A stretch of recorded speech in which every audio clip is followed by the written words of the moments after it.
Hurmatli kuzatuvchilar, navbatdagi intervyuimizni tabiat qo'ynida dam olayotgan, ya'ni sanatoriyamizda dam olayotgan dam oluvchimizdan fikrlarni olamiz. Assalomu alaykum. Alaykum assalom uka. Qayerdan keldingiz? Beshaq shahardan. Juda yaxshi. Qalay, sanatoriyamiz yoqyapti? Zo'r, dahshat. Yaxshi, basseynlari bor, oziq-ovqatlari yaxshi, muolajalari yaxshi, zo'r. Udar. Kelinglar, kuzatinglar. Juda yaxshi. Xo'p, e'tirozlar, shikoyatlar bo'lmayapti? Shikoyatlar yo'q, yaxshi. Qarashlari yaxshi, xizmat ko'rsatish darajasi zo'r, a'lo. Bugun nechinchi kuningiz? Bugun 3-kun.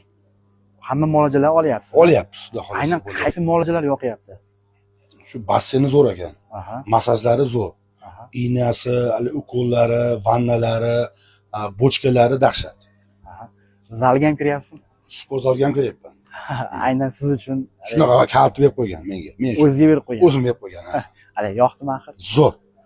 Omadini bersin xo'jayinni. Tavsiya qilsangiz bo'ladimi? Bo'ladi, zo'r. Kelinglar, ko'ringlar, o'rganinglar, zo'r.